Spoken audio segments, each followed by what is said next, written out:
السلام علیکم ورحمۃ اللہ وبرکاتہ۔ آج کل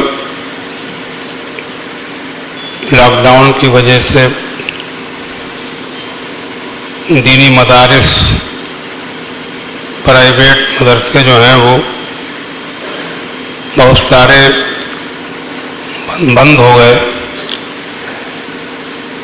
اور علماء مولویوں میں ایک بہت بڑی تعداد بے روزگاری کی شکار ہو گئی۔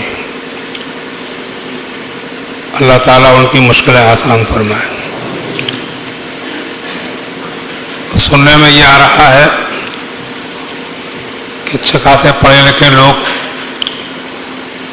مسجدوں میں امامت کے لیے بھی آ رہے ہیں، تو مسجدوں کا بھی یہ حال چل رہا ہے، کہیں کوئی جگہ خالی ہوتی ہے تو 10 15 لوگ، بلکہ اس سے بھی زیادہ سننے میں آئے ہیں، جمعے کی نماز میں پہنچ جاتے ہیں، وہ لوگ کہہ دیتے ہیں جمعے میں آئیے، جمعے میں آئیے۔ کئی جگہ ایسا ہوا کہ بہت سارے لوگ بیچارے پہنچ گئے اور ان میں سے کسی کو نہیں رکھا۔ یہ ہماری قوم کا پبلک کا حال ہے، بلکہ چناؤ کرتے ہیں تو ان سے تقریریں کرواتے ہیں، نعتیں سنتے ہیں، نہ علم کی قدر، نہ عمل کی، نہ تقوی کی، نہ طہارت کی، نہ پڑھائی کی، نہ لکھائی کی، بس ان کو اچھی آوازیں چاہیے۔ یہ بھی سننے میں آیا کہ کئی لوگ بیچارے جمعے کی نماز میں پہنچے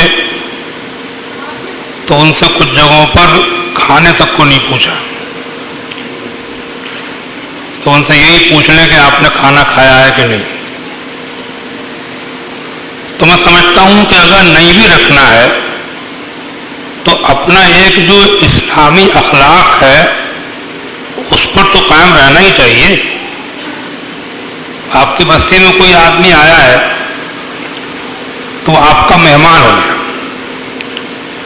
اس سے آپ کا کوئی معاملہ اگر نہیں بھی پٹ رہا ہے لیکن مہمانی کا حق تو اسے حاصل ہی ہے،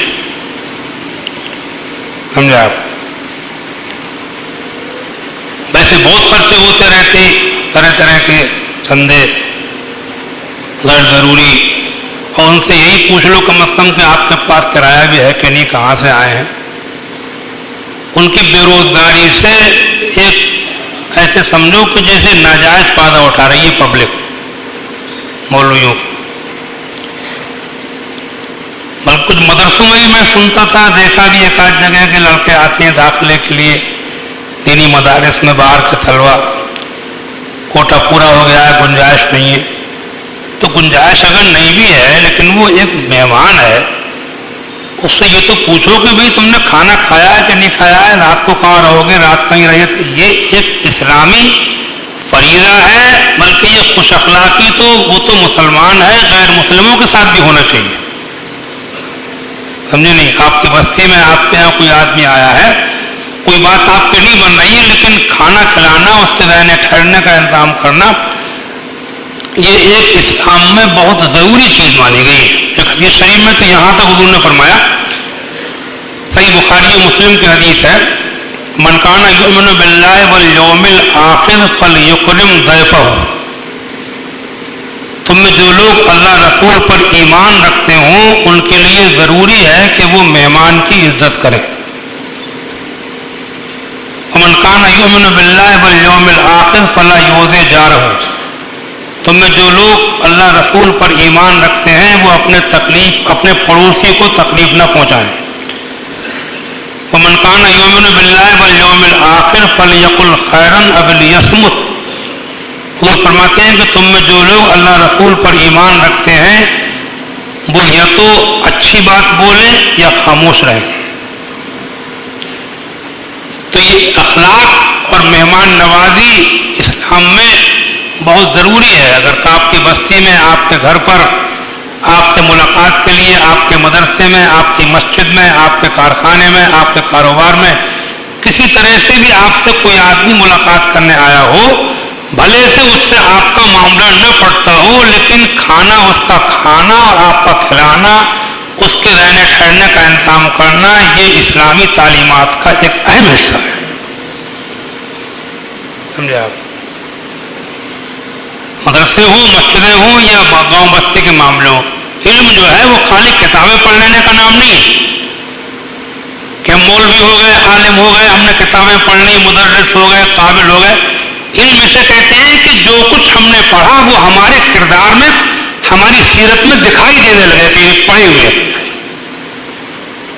سمجھے آپ؟ اپنی بستی میں بھی اس بات کو دیکھا کرو، قصبے کے اندر، گاؤں میں جہاں جو رہتے، تو شام کا ٹائم ہے، کوئی آدمی پوچھو اس سے کہاں کے ہو، کہاں سے آئے ہو، کیا کرنا ہے. کچھ نہیں کر سکتے تو کم از کم اس سے کھانے ٹھہرنے کا انتظام کرو. سمجھے نہیں؟ پہلے زمانے میں لوگ جگہ جگہ مسافر خانے بنوا دیا کرتے تھے.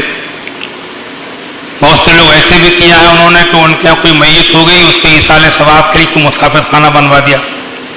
آج کل یہ بڑے بڑے کروڑ پتی، ارب پتی لوگ جائیدادیں چھوڑ چھوڑ کے مر رہے ہیں، اور ان سے یہ نہیں ہوتا کہ کہیں کسی جگہ 2-4 لوگوں کے ٹھہرنے کا، 10-20 لوگوں کے 2-4 ایسی جگہ بنوا دیں.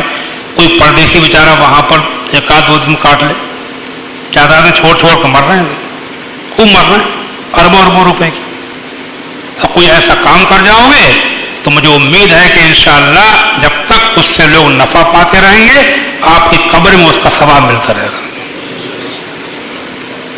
دعا کیجیے. اللہم صلی علی سیدنا مولانا محمد وبارک وسلم. یا اللہ جو کچھ میں نے کہا ہے اس میں کوئی غلطی ہو گئی اس کو معاف فرما.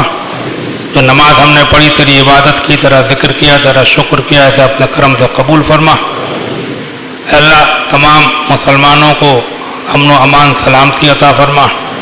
آفات و بلیات، بیماریوں، پریشانیوں سے محفوظ فرما. یا اللہ ہم سب کو ایک دوسرے کی خیر خواہی کی توفیق عطا فرما. ایک دوسرے کی مشکلوں پریشانیوں کو دور کرنے کی توفیق عطا فرما.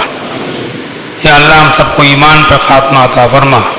جب دم واپسی ہو یا اللہ لب پہ ہو لا الہ